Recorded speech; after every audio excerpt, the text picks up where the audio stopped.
오늘은 이제 종교개혁 504주년이 되는 또 기념주일입니다. 네, 종교개혁 또 혹은 교회개혁 504주년이 되는 이 시점에 우리가 사는 시대를 보면 참 어수선하고 또 불안하기 짝이 없습니다. 앞으로 세상이 어떻게 변할지 도대체 감이 오지 않는 만큼 아주 변화무쌍한 그런 시대인 것 같습니다. 앞으로 우리나라가 좋은 나라가 될지 아니면 끔찍한 세상이 올지 참 모르겠습니다. 그죠? 우린 진짜 한치 앞도 모르죠. 예수님께서 말씀하시기를 그러니 내일 일은 내일 걱정하고 오늘 한날 괴로움이 족하다 라고 말씀하신 것 같습니다. 어떤 학자는 이렇게 얘기했어요. 한국교회가 큰 변화를 준비하지 아니하면 곧 사라질 것이다. 이렇게까지 엄포합니다. 그래서 우리는 2030 비전을 내세웠는데 이 미래학자는 2030의 한국교회가 사라질 수도 있다. 이렇게 표현하는 겁니다. 참 여러 가지 생각을 하게 하는 그런 글이었는데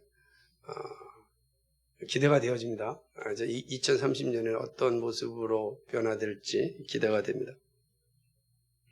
교회도 사회도 열방도 참으로 정신없이 변화를 겪고 있습니다. 자, 이러한 시대에 어떠한 자세를 가지고 있는 게 중요할까? 504주년 이 교회 개혁 주일을 맞이하면서 여러 가지 생각을 하지 않을 수 없습니다. 저는 그런 의미에서 오늘 살펴볼 말씀이 어수선한 시대에 개혁의 후손들로서 어떻게 살아야 할지를 살펴보는 그런 좋은 시간이 되리라 생각합니다. 노아라고 하는 사람 우리 너무나 잘 알고 있습니다. 에녹은요 아담의 7대 손입니다. 7대 손이에요. 노아는 아담의 10대 손입니다. 그러니까 증조할아버지겠죠. 에녹이 이러한 과정 가운데 있습니다. 그 가운데 무두셀라가 있고 라멕이 있고 그 다음에 이제 노아가 나오는 거죠. 그리고 이제 대홍수가 일어나서 노아의 가족을 제외하고 다 죽음을 맞이합니다. 노아 이후에는 노아의 자녀인 셈과 함과 야벳의 자손이라고 할 수 있습니다. 그러니까 역사를 보게 되면은 첫 번째 창조된 아담의 후손들이 아담으로 말미암아 끝나게 되고 그리고 이제 노아로부터 새로운 시대가 시작되는 겁니다. 그러니까 노아 시대 전까지 아담과 가인의 모든 후손들이 이제 죽음을 맞이하고 그리고 노아로부터 마치 첫 창조와 같이 재창조의 시작이 이루어지는 것을 볼 수가 있습니다. 그래서 아담과 노아 시대까지의 삶과 노아로부터 지금까지의 삶을 구분하여서 시대를 이야기하고 분석하는 그런 글들도 많이 있는 게 사실입니다. 노아는요 태어난 지 500세 된 후에 자녀를 얻습니다. 태어난 지 500세 된 후에 창세기 5장 32절 보면 500세 된 후에 셈과 함과 야벳을 낳았더라 이렇게 말씀을 합니다. 지금으로 뭐 상상할 수가 없어서 살 수도 없으니까 근데 역사의 초기에는 가능하였습니다. 왜냐하면 그의 할아버지 무두셀라는 969년을 살았습니다. 969년을 살았고 노아는 홍수가 일어난 뒤에 한 350년을 더 삽니다. 그리고 그가 죽은 나이는 950세입니다. 창세기 9장 28절과 29절 보게 되면 상당히 긴 나이죠. 거의 10세기를 살았다고 보면 됩니다.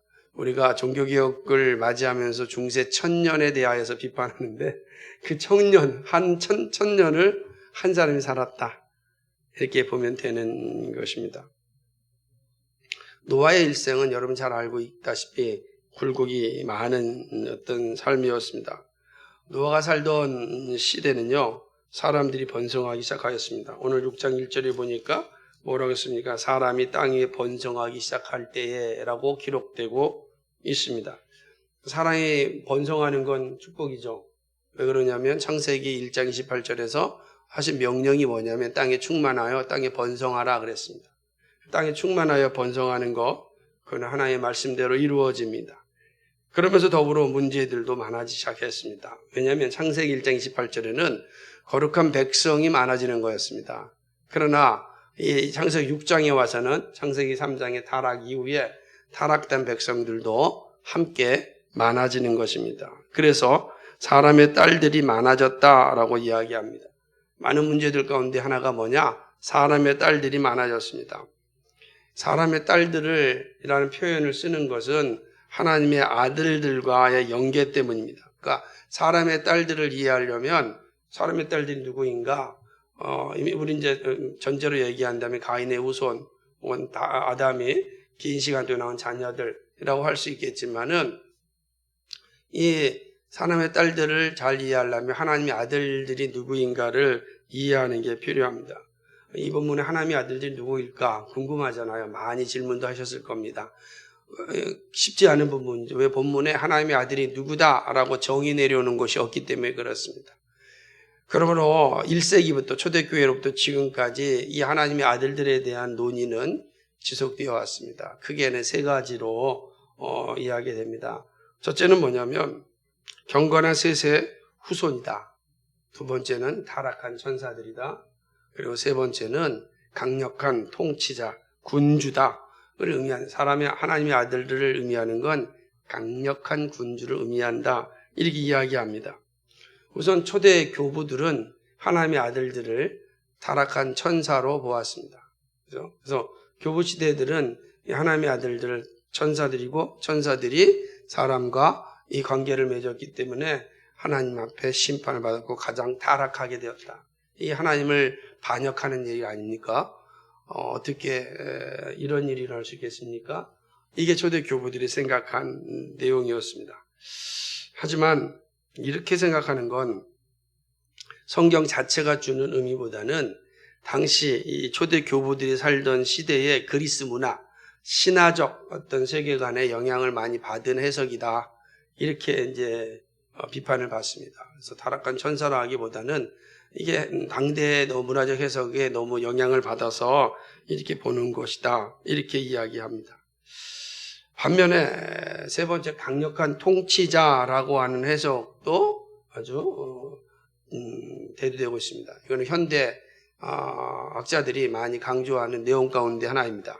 그렇게 말하는 이유 중에 하나는 여기 보게 되면은 2절의 하반절에 보니까 자기들이 좋아하는 모든 자로 아내를 삼는지라. 모든 자로 아내를 삼는 겁니다. 그죠? 좋아하는 모든 여자를 아내를 삼을 수 있습니다. 아무나 삼을 수 있겠습니까? 그죠? 강력한 통치를 가진 사람, 군주들이 할 수 있는 거죠. 솔로몬이 삼천 궁녀를 그죠? 아내를 삼았다고 하죠. 우리가 잘 아는 우리나라의 한글을 만들어준 세종대왕도 엄청나게 많은 후궁이 있지 않았습니까? 그 일반 사람들이 가능했겠습니까? 그러니까 역사를 봐도 이렇게 많은 모든 여자를 아내로 삼을 수 있는 것은 강력한 군주와 이런 통치자이기 때문에 그렇다라고 이야기하는 것입니다. 하지만 하나님의 아들이 강력한 통치자라는 이 본문의 근거가 사실은 좀 빈약합니다. 본문에 그런 내용이 없고 앞뒤 문맥에도 강력한 통치자였다라는 내용들이 나타나 있지 않습니다. 마지막으로는 경건한 셋의 아들입니다. 아담은 셋을 낳은 후에 800년을 살면서 자녀를 낳았습니다. 셋을 낳았고 가인과 아벨과 셋을 낳고 800년을 더 살면서 자녀를 낳았습니다. 누군지 모르죠? 그 자녀들은. 근데 그 가운데 하나님이 선택한 자녀는 셋이고 그의 후손입니다. 셋의 가문은 경건한 자들이었습니다. 창세기 5장 자체가 그 사실을 기록하고 있습니다. 그러니까 이 창세기 5장이 이제 아담의 계보를 설명하고 있는데 아담의 계보 중에는 이제 셋의 가문들이 하나님께 선택받은 가문이었고 그들이 하나님을 잘 섬겼다. 대표적인 게 누구죠? 에녹 같은 사람. 라멕도 마찬가지예요. 이 노아의 아버지 라멕도 상당히 경건한 사람이었습니다. 왜냐하면 이 저주받은 땅에서 하나님의 위로를 구하는 그런 사람이었기 때문에 그렇습니다. 그렇게 본다면 5장 자체는 매우 경건한 가문의 그런 기록이라고 할 수 있습니다. 그런 연장성산에서 하나님의 아들들이 나왔기 때문에 이는 셋의 후손이, 하나님의 아들은 셋의 후손이다, 이렇게 보기도 합니다. 그러나 여기에도 만만치 않은 그런 장애물이 있습니다. 왜냐하면 이 셋의 자손이 하나님의 아들이라는 관점 역시 성경 이 전체 문맥에서 명시적으로 말하고 있지 않기 때문에 그렇습니다.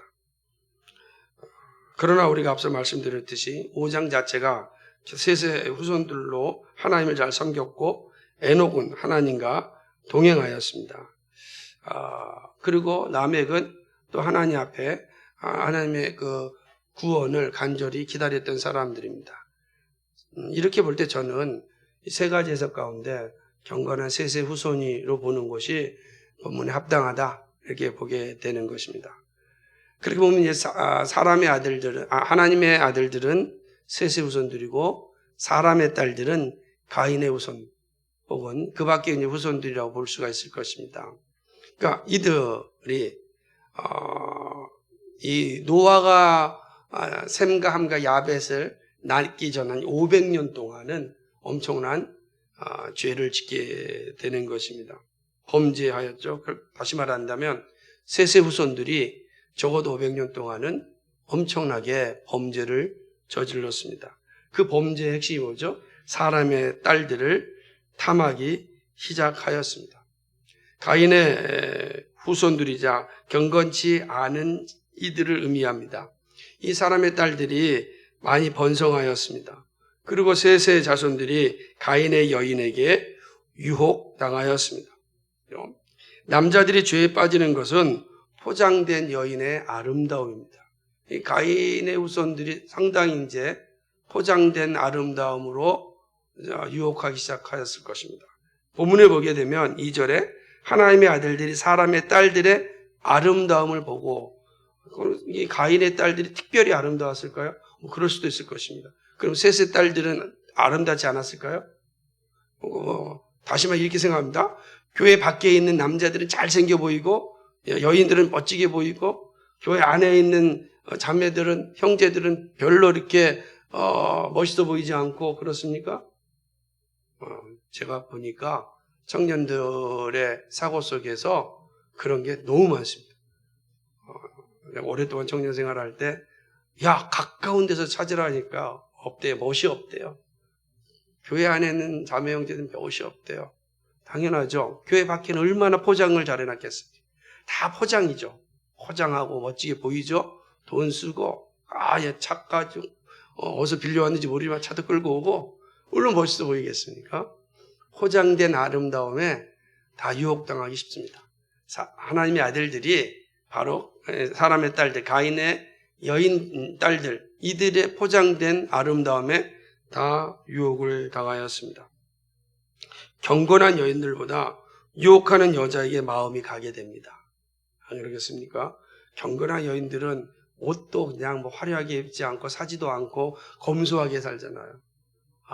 이 화려한 여인들은 어떻습니까? 향수를 써도 수백만 원짜리 향수 쓰는데 10,000원짜리 향수와 1,000만 원짜리 향수 쓸 때, 제가 1,000만 원짜리 향수를 맡아본 적이 없으니까 모르겠지만 뭔가 다르니까 이렇게 비싸지 않겠습니까? 사람들이 유혹하죠. 눈이 돌아가지 않겠습니까?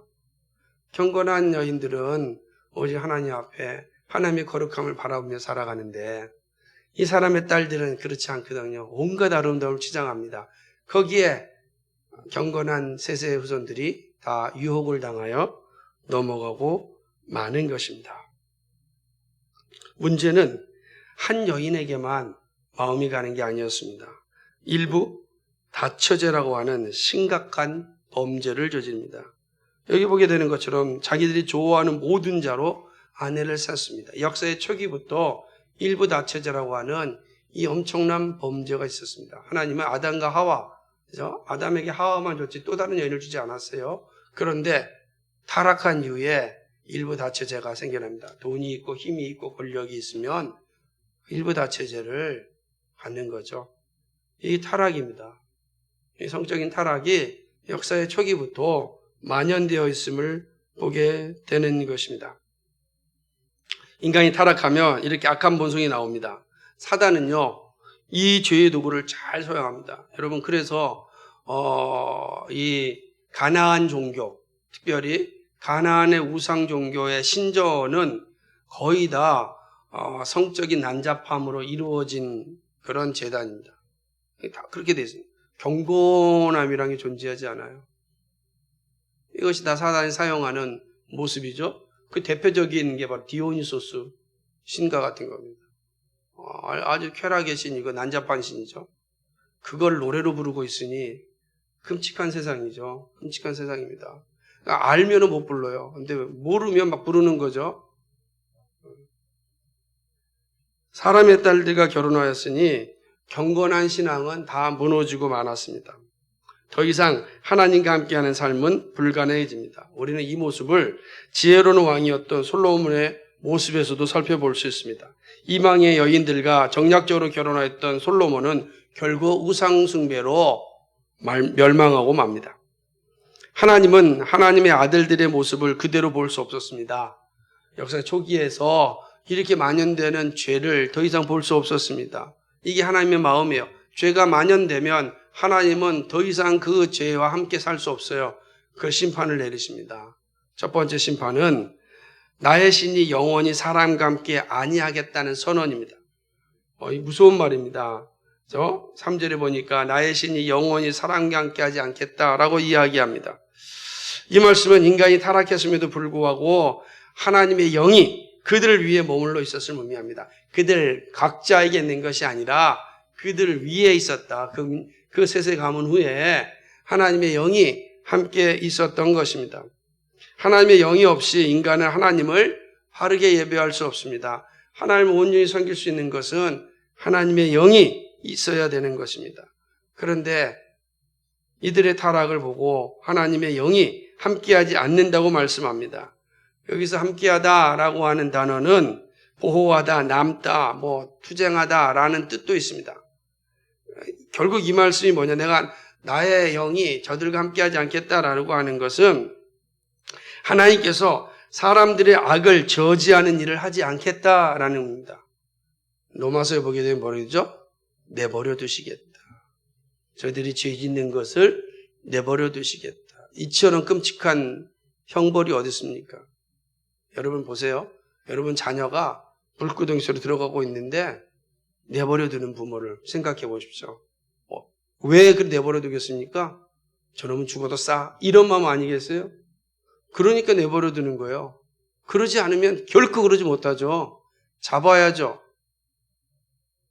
하나님의 마음이 그런 거예요. 내가 저들을 죄지 않겠다, 함께하지 않겠다라고. 이거 어마무시한 심판인 것입니다. 셋의 후손들은 하나님의 영을 따라 사는 것이 아니라 육체의 욕망을 따라 사는 자가 되었습니다. 여기에 무슨 소망이 있겠습니다? 없는 거예요. 그죠? 그들이 육체가 됨이라 그랬어요. 육체가 됨이라. 하나님의 영을 따라 사는 사람이 아니라 육체를 신뢰하고 육체에 따라서 살아가는 존재가 되어버리고 말았습니다. 그러나 여기서 머물지 않습니다. 두 번째 심판을 하십니다. 그들의 날이 120년이 될 것이다 라고 이야기합니다. 120년이라는 것도 여러 가지 해석이 있습니다. 크게 두 가지로 있죠. 첫 번째는 어떤 해석이냐면 그들이 심판의 날까지 120년, 방주가 완성될 때까지 120년 동안 심판이 연기될 것이다 라고 하는 해석입니다. 반면에 또 하나의 해석은 저들의 나이가, 삶이 120년이 될 것이다 라고 하는 거죠. 저는 후자로 생각합니다. 이 120년이라는 것은 인류의 나이가 120년이 될 것이다 라고 하는 거죠. 그렇게 보는 이유는 인간의 수명이 이 노아 홍수 이후로부터 급격하게 줄어듭니다. 급격하게 줄어듭니다. 그래서 이제는 잠언에 오게 되면은 뭐라고 그러죠? 강건하면 80이다라고까지 오게 됩니다. 969살을 살던 시대인데 강건하면 80이다라고 하는 말씀까지 오게 됩니다. 이런 걸 볼 때 120년이라는 것은 인류의 나이를 향한 하나님의 저주의 심판이다 라고 하는 것이죠. 또 이렇게 보는 두 번째는 하나님의 심판하심이 죄 때문입니다. 인간의 수명이 길수록 죄는 더욱더 강력해집니다. 그러므로 120년을 한정한 것은 죄가 인류 사회에 충만하게 지배하지 못하도록 하기 위함입니다. 그렇죠? 시간이 길어지니까 죄가 더 충만해지는 거예요. 그래서 인류의 수명을 단축하면 더 이상 죄를 짓지 않습니다. 그렇죠? 서서로는 사람들의 살 나이를 줄이는 것은 선한 섭리여서 그리스도의 구속이 올 때까지 인간 사회가 유지되도록 하신 특별 섭리다. 이렇게 해석합니다. 저는 매우 동의합니다. 그런 측면에서 120년은 이런 의미를 가지고 있다라고 하는 것이죠. 3절은 2절 말씀을 뒷받침해 줍니다. 2절 말씀 뒷받침인데 하나님의 아들들과 사람의 딸들의 결합으로 인하여 네피림이 존재하였습니다. 이제 땅에 사람의 딸들과 하나님의 아들들이 결혼하여서 그들 가운데 네피림이 나옵니다. 네피림은 거인들입니다. 이 네피림은 특별히 고대 근동의 문화에도 나오듯이 거대한 용사들이에요. 그러니까 전쟁에 능한 용사들입니다. 종종 우리는 이런 사람들을 뭐라 그러죠? 우리 시대는 이런 사람을 뭐라 그래요? 마블이라고 하는 이 영화사에서 이걸 제작합니다. 이게 히어로입니다. 영웅이라. 네피림은 히어로예요. 영웅이에요. 사람을 구원하는 영웅. 그러니 이제 사람들이 누구를 기대겠습니까? 하나님을 향하겠습니까? 영웅을 향하겠습니까? 영웅을 숭배하는 거죠. 눈에 보이는 영웅들. 네피림들이 그런 존재가 되는 것입니다. 그러니 얼마나 이 시대가 하나님의 보시기에 참으로 타락한 시대였겠습니까? 철저하게 하나님을 떠나서 자신들의 욕망을 가지고 살아가는 것입니다. 이 네피림이 나오는 때에도 여전히 사람의 아들들과 하나님의 아들들과 사람의 딸들이 계속해서 결혼하여 자녀를 낳는 겁니다. 땅이 완전히 부패 덩어리가 되고 만 것입니다. 이제 하나님은 마지막 심판을 결정합니다. 하나님의 신을 떠나겠다. 저들의 나이가 120년이 되겠다. 라고 말씀하신 것에서 이제 마지막 심판을 선언하십니다. 7절입니다. 창조한 사람과 지면에 존재하는 생명을 다 쓸어버리겠다는 선포입니다. 첫사람 아담으로 세운 노아까지 있었던 모든 인류와 생명을 다 없애겠다라고 하는 거죠. 여기서 쓸어버린다, 지면에 쓸어버린다라고 하는 것은 하나도 아낌없이 버리시겠다, 제거하시겠다라는 의미입니다. 끔찍한 거죠. 하나도 남지 않고 다 제거하시겠다는 겁니다. 왜 그렇습니까? 그 이유가 5절과 6절입니다. 하나님의 아들들과 사람의 딸들이 결합하여 만들어낸 세상은 끔찍하였습니다. 하나님이 그 현실을 보았습니다. 우선 사람의 죄악이 온 땅에 퍼졌습니다. 관영하였다. 온 땅에 퍼져있다. 다시 말하면 부패하지 않은 곳이 없습니다. 부패하지 않은 곳이 없는 거예요.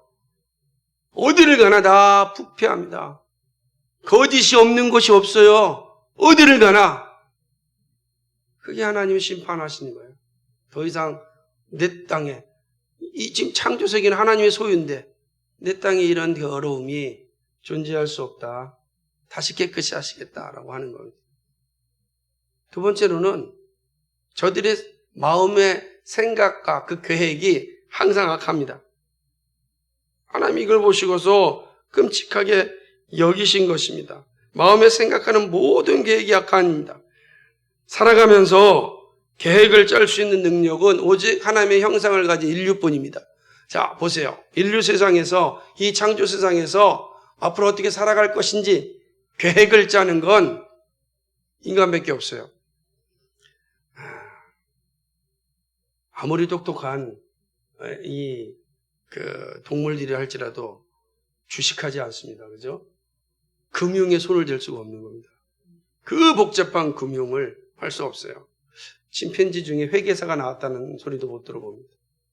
철저한 계획, 이 계획을 짜서 할 수 있는 것은 그는 하나님의 형상으로 지음받은 인간뿐입니다. 왜 그렇습니까? 하나님께서 우리를 지으실 때 계획 가운데 지으셨기 때문입니다. 이 계획이라는 단어가 창세기 2장 7절에 지으셨다는 단어 같은 거예요. 계획의 계획. 그러니까 하나님 주신 계획을 가지고 하나님을 영화롭게 해야 되는데 이들은 하나님을 부끄럽게 만들었어요. 범죄하였어요. 하나님의 마음을 아프게 하였어요. 온갖 악한 일만 행하였습니다. 이에 하나님이 지성을 주셨는데 지성을 가지고 하나님을 대적하는 일을 하니 하나님의 마음이 얼마나 아프겠습니까? 그래서 하나님은 땅 위에 지은 사람을 한탄하시고 근심하셨습니다. 6절이죠. 한탄하시고 근심하셨다. 이 한탄하심은 후회하심입니다. 그러니까 우리가 이해할 줄 얘기하는 거야. 하나님 사람 지으심 후회하셨습니다. 근심하심은 뭐냐? 고통스럽다는 표현입니다. 고통스럽다는 거야. 고통스러운 거. 후회하시고 고통스러운 거. 하나님이 자기 형상으로 지음받은 그 인간들이 하는 행위를 보고 너무 고통스러워. 그들이 짓는 죄악을 보고 너무 고통스러운 것입니다. 사람들이 이해할 수 있는 표현으로 지금 하나님은 죄에 대한 마음을 표현하셨습니다. 결국 하나님은 지면의 모든 창조물을 없애기로 하셨습니다. 창조주 하나님이시기에 창조물에 대한 권리가 있습니다. 여기에 모든 동식물들도 함께 포함합니다. 모든 창조물은 하나님께서 사람에게 위탁하였습니다. 그런데 대리통치자인 이 사람이 범죄하여 심판받음으로 모든 피조물도 함께 심판받습니다. 하나님은 다시금 그의 나라를 시작하기로 작정합니다.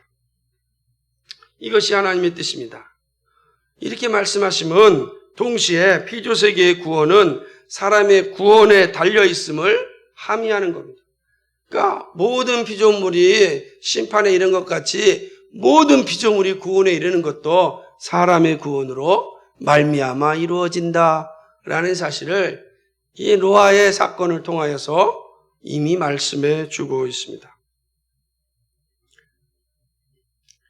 하나님께서 노아 시대에 이렇게 심판을 내리시겠다고 한 것은 죄에 대한 하나님의 공의가 어떠한지를 잘 보여줍니다.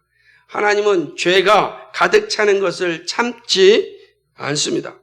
죄는 결코 하나님과 함께 할 수 없습니다. 그럼 어떻게 하겠습니까? 하나님을 떠난 인간에게는 소망이 없습니다. 사람에게는 소망이 없습니다. 오직 하나님에게만 소망이 있습니다. 죄가 가득 차는 걸 두고 볼 사람이 어디 있겠습니까? 없는 거예요. 네? 어저께 저희 집에 하수구가 막혀가지고 뚫었어요. 하수구를 뚫는데 그대로 막힌 걸 볼 수가 없잖아요. 왜요? 얼마나 지저분한지. 거기 가득 차 있는 거예요, 막.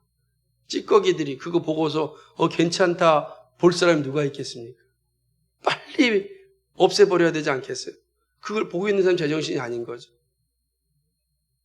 그래서 뚫었는데 거기에 세상에 엄청나게 두꺼운 원래는 이제 냄새를 막내로 만든 트랩이 빠져가지고 막혀 있는 거예요.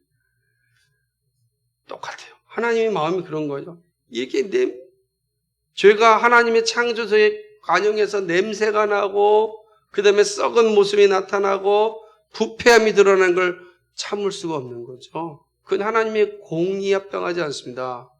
그래서 하나님이 심판하신 것입니다. 죄는 결코 하나님과 함께 할 수 없는 것입니다. 그럼 어떻게 되겠습니까?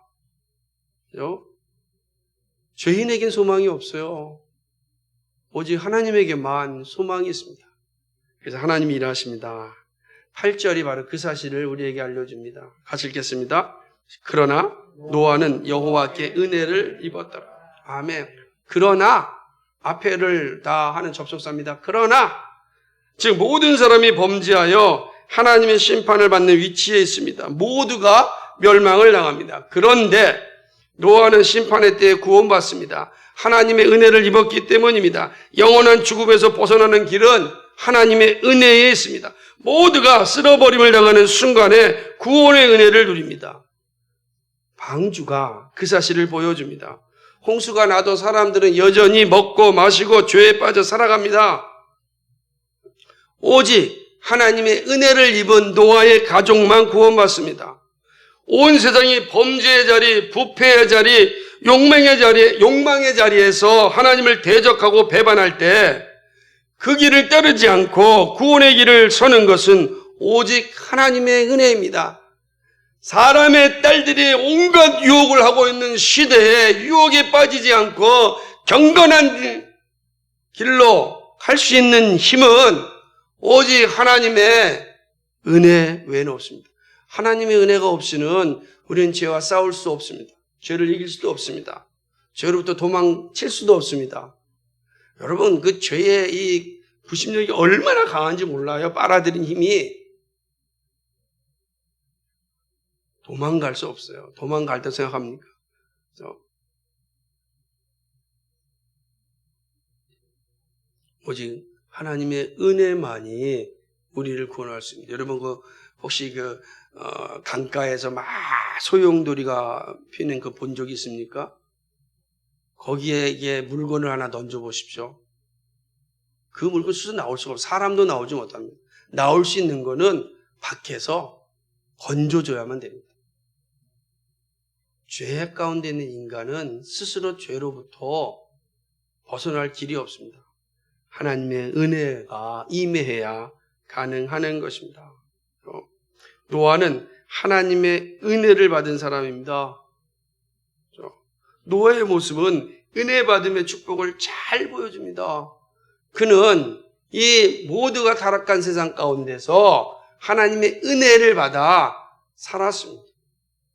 그리고 구원의 길에 이르게 된 것입니다. 자, 그렇다면 이런 질문을 던질 수 있을 겁니다. 도대체 여기서 노아가 하나님께 은혜를 받았다라고 하는데 은혜를 받았다는 게 어떤 의미일까? 그렇죠? 어떤 의미일까? 첫 번째는요, 하나님의 은혜는 경건치 않은 세상에서 의인으로 살 수 있는 힘입니다. 그걸 하나님의 은혜가 그런 거예요. 하나님의 은혜가 없이는 세상의 유혹과 범죄에서 벗어날 수 없습니다. 하나님의 은혜가 죄와 싸울 수 있는 힘을 줍니다. 죄를 인식하게 하고 구원을 바라보게 하고 의인의 삶을 살게 합니다. 오늘 본문 6장 9절에 뭐라고 기록됐냐면 읽어볼까요? 시작. 노아의 사적은 이러하니라. 노아는 의인이요 당시에 완전한 자라. 그가 하나님과 동행하였으며. 아멘. 노아에 대해서 세 가지 표현이 나왔어요. 그는 뭐죠? 의인이라, 당시에 완전한 자라, 하나님과 동행하였다. 어떻게 한 사람에게 이 엄청난 평가가 있을 수 있겠습니까? 자, 다시 한번 6장 1절 보세요. 사람의 땅이 번성하기 시작할 때 엄청나게 번성한 겁니다. 딸들이 났습니다. 그리고 한번 또 보세요. 12절 보시겠습니까? 12절. 오늘 보면 11절, 11절 보겠습니다. 시작. 때에 온 땅이 하나님 앞에 패괴하여 강포가 땅에 충만한지라. 사람의 딸들이 번성하고 온 땅에 부패하여 죄악이 가득한 세상이 되었습니다. 그런데 그 시대에 노아를 향하여 그는 의인이요 당시에 완전한 자라 하나님과 동행하였다라고 얘기합니다. 죄가 빨아들이는 힘에서 벗어날 수 있는 힘이 없어요. 누구도 불가능합니다. 그 유혹 앞에 누가 서겠습니까? 우리 시대도 그러지 않습니까? 1억만 준다 그러면 난 감옥 가겠다. 범죄하고서라도 감옥 가겠다. 이런 세상이잖아요. 죄 앞에 자신할 수 있는 사람이 아무도 없는 거예요. 그런데 노아는 의인이고 완전한 자라 하나님과 동행하였다라고 이야기합니다. 다시 말하면 경건치 않은 세상에서 하나님의 죄로 죄를 이기고 살았다는 의미입니다. 자기 할아버지였던 에녹과 같은 삶을 살았다라고 하는 의미입니다. 죄를 이기고 살 수 있는 힘은 오직 하나님의 은혜가 있어야 합니다. 의롭게 살아서 의인이 될 수 있는 것이 아니라 하나님께서 의롭게 살게 하였고 의인이라 인정받게 된 것입니다. 노아는 하나님의 은혜로 의로운 삶을 살 수 있었습니다. 하나님의 은혜가 없이는 하나님과 동행할 수 없었습니다. 할아버지 에녹처럼 경건치 않은 세상에서 경건을 살았습니다. 죄와 싸울 수 있었고 사람들이 비웃는 상황에서도 말씀에 순종하여 방주를 만들었습니다. 하나님의 은혜가 큰 능력이요 힘이 되는 것입니다. 신약 성경을 보게 되면 노아와 같은 사람이 있습니다. 바로 바울입니다. 사도 바울은 나의 나된 것은 하나님의 은혜라고 고백하였습니다. 그의 일생은 노아 못지않게끔 고되고 힘들었습니다. 그런데 그는 누구보다도 행복한 삶을 살았습니다. 그는 자족한다라고 이야기합니다. 나는 자족한다. 아니 어떻게 자족할 수 있을까요? 그의 외적인 삶은 자족이란 표현이 합당하지 않아요. 근데 그는 자족한다라고 이야기합니다. 그는 죽으나 사나 주를 위하여서 헌신하였습니다. 그 일이 가능할 수 있었던 것은 하나님의 은혜를 받았기 때문입니다. 하나님의 은혜를 알기 때문입니다. 누구라도 하나님의 은혜가 없이는 결코 경건한 삶을 살 수 없습니다. 그러나 누구라도 하나님의 은혜가 임하면 죄와 싸울 수 있습니다. 오늘 우리가 그리스도인으로 이 땅에 살 수 있는 것은 하나님의 은혜 때문입니다. 하나님의 은혜가 임하여서 우리의 심장에서 우리의 양심이 죄와 싸우고 있는 것입니다. 그러자면 양심이 다 굳어서 죄가 죄인지도 분간하지 못하는데 하나님의 은혜가 임하여서 우리의 양심이 살아났고 그 양심이 죄에 대하여 저항할 수 있는 힘을 갖게 된 것입니다. 얼마나 감사한지 모르죠. 이게 하나님의 은혜예요. 두 번째로는 하나님의 은혜는 저주받은 세상에서도 평안을 누리게 합니다. 이 능력입니다. 아담의 타락 이후에 하나님은 땅을 저주합니다. 그래서 고생하지 않고서는 열매를 얻을 수 없었습니다. 얼마나 힘들었겠습니까? 그 표현을 노아의 할아버지인 라멕이 고백을 합니다. 라멕은 이렇게 이야기합니다. 5장 29절인데요. 한번 읽어볼까요? 5장 29절, 창세기 5장 29절 시작. 이름을 노아라 하여 가로되 여호와께서 땅을 저주하심으로 수고로이 일하는 우리를 이 아들이 아니하리라 하였더라. 아멘. 라멕이 노아를 낳고 이런 고백을 하는 것입니다. 하나님의 저주로 수고롭게 살고 있다고 우선 고백합니다. 이 말은 뭐죠? 위로가 없다면 삶을 감당할 수 없다는 표현이지 않습니까? 땅이 저주를 받았어요. 얼마나 힘들습니까? 수고로이 일하고 있습니다. 수고하고 있습니다. 여러분 생각해 보세요. 여러분 정말 삶의 현장에서 분투하며 살아갈 때 위로와 안식과 평안이 없다면 어떻게 되겠습니까? 여러분 주일이 여러분에게 없다고 생각해 보십시오. 이 사람이 쉬는 날 없이 계속 일한다면 금방 죽습니다. 반드시 이렇게 죽게 돼 있어요. 그런데 죄를 짓고 말미암아 하나님께서 땅을 저주하였습니다. 땅이 옥토가 아니라 개간하여만 먹고 살게 됩니다. 모든 사람들의 마음이 경건하면은 우리는 다 정상적으로 살 수 있습니다. 그런데 다 악하지 않습니까? 거짓말하고요. 정상적으로 거래하는 것보다는 비정상적인 거래를 선호하고요.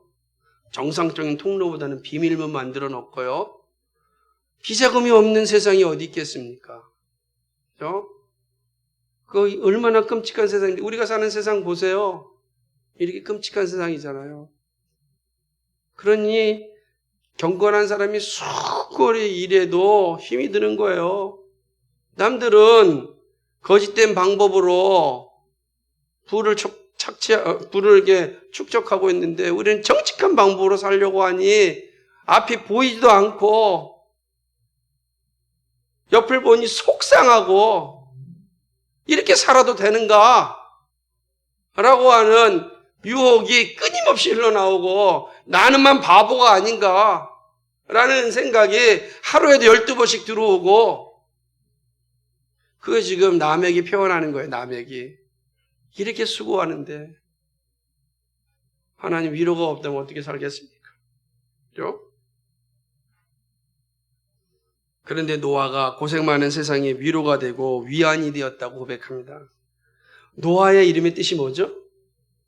노아의 이름의 뜻이 안식, 휴식입니다. 노아란 뜻이 안식하다, 휴식하다, 평안하다 이런 뜻이에요. 라멕이 이 노아를 낳고 그렇게 고백하는 것입니다. 라멕은 노아를 통하여 이런 안식과 평안을 기대하였습니다. 그런 의미에서 노아는 우리에게 참된 안식과 평안을 주시는 예수님의 모형이라고 할 수 있습니다. 라멕이 고백한 위안은 단지 일을 쉬는 휴식이 아니라 구원의 복된 위로를 의미합니다.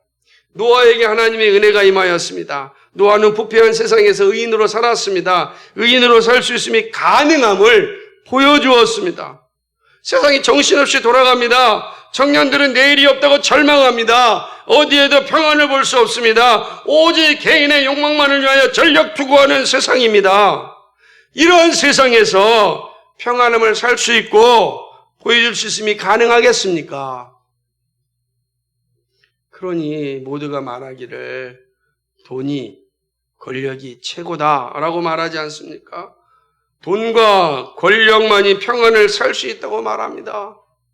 권력을 갖기 위하여 저 싸우는 이들의 모습을 보십시오. 저기에 선한 모습이라고는 단 하나라도 보입니까? 그 입에서 나오는 게 다 불의 화살 같지 않죠? 다 불이잖아요. 독이에요. 불의 독이에요. 그냥 다른 사람을 모욕하고 짓밟고 죽이지 아니하면 안 되는 그 정말 잔인하고 정말 끔찍한 현장을 우리는 매일매일 목격하고 있지 않습니까? 그 권력이 무슨 평안을 주겠습니까? 자기가 권력을 잡지 않으면 죽어야 되니까 죽지 않으려고 남을 죽이는 세상입니다. 여기에 무슨 평안이 있겠습니까? 그런데 하나님은 노아를 통하여 우리에게 말씀합니다. 하나님의 은혜를 받은 사람은 세상의 풍랑 속에서도 평안을 누릴 수 있습니다. 우리는 하나님의 은혜를 받은 사람입니다. 우리는 노아와 같이 하나님의 은혜를 받아 하나님의 자녀가 되었습니다. 주님께서 우리들에게 이렇게 말씀하십니다. 평안을 너희에게 끼치노니 곧 나의 평안을 너희에게 주노라. 내가 너희에게 주는 것은 세상이 주는 것과 같지 아니하니라. 너희는 마음에 근심하지도 말고 두려워하지도 말라. 요한복음 14장 27절 말씀입니다. 하나님 우리에게 평안을 주신다. 주님이 주시는 평안이 은혜 받은 우리에게 있습니다. 시끄러운 세상, 불안한 세상에서 눈을 들어 하나님의 은혜를 보고 묵상하시기 바랍니다. 하나님께 나를 이 죄가 만연된 세상 가운데서 선택하셔서 이 자리에 있게 하셨다고요. 하나님의 은혜입니다. 노아를 보세요. 노아가 하나님의 은혜를 입었다.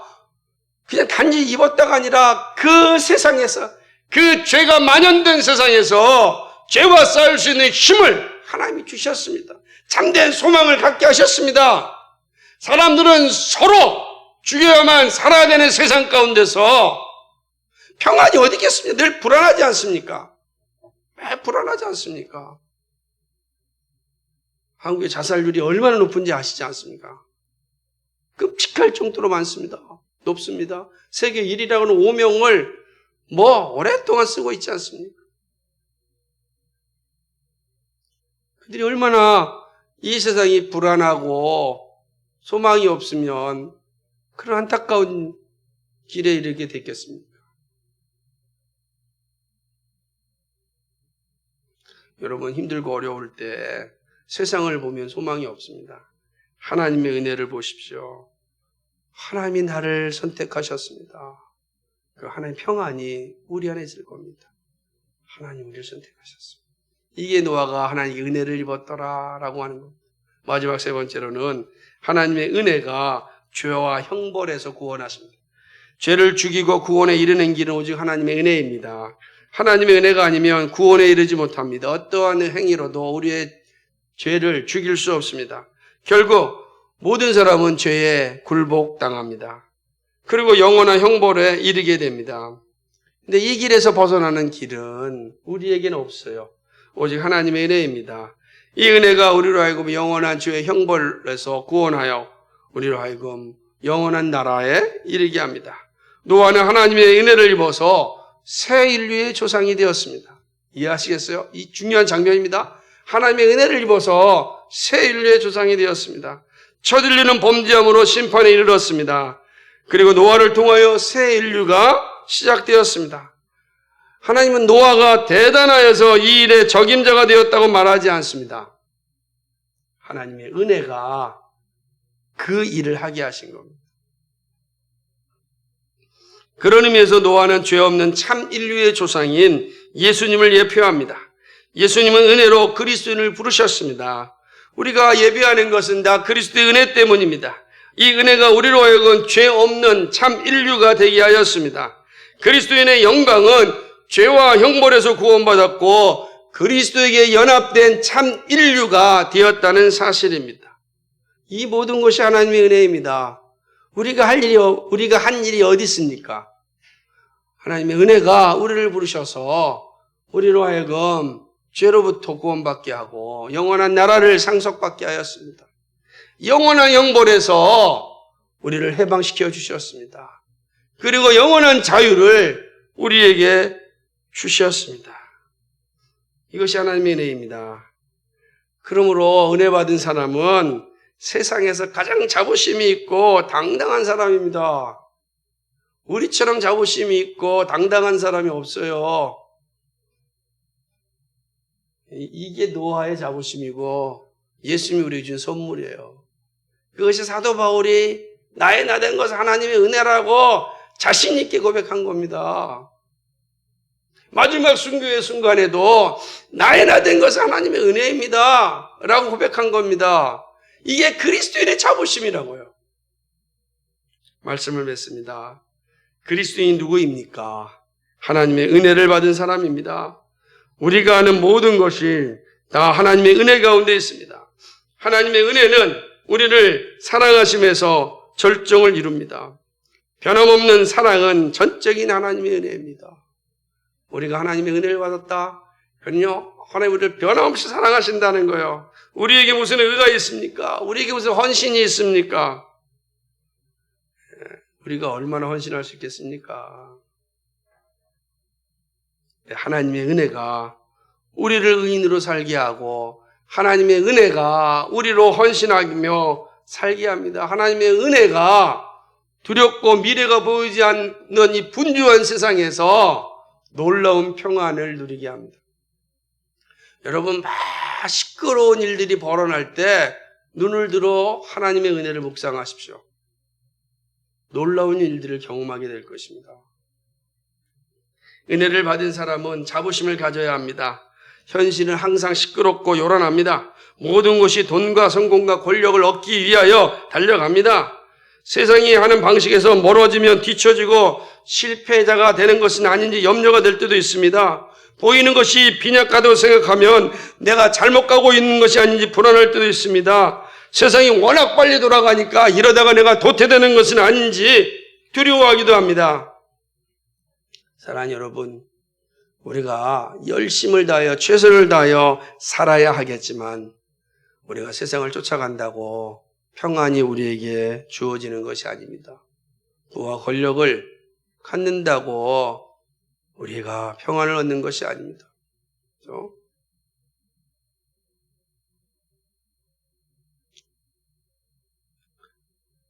지난주에 전직 대통령이 또 돌아가셨지 않습니까? 뭘 보십니까? 권력의 무상함이 너무 보이지 않습니까? 그냥 한 줌의 흙으로 가는데 그거 얻기 위하여서 수많은 범죄를 저지르는 것이 그 얼마나 의미 없는 일이겠습니까?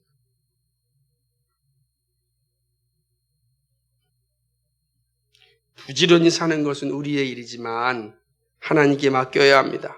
하나님의 은혜가 임한 자들에게 합력하여 선을 이루십니다. 가장 좋은 곳으로 인도하시는 하나님입니다. 그것이 우리에게 주신 약속입니다. 그러므로 하나님의 은혜를 기억하고 고백하면서 살아야 합니다.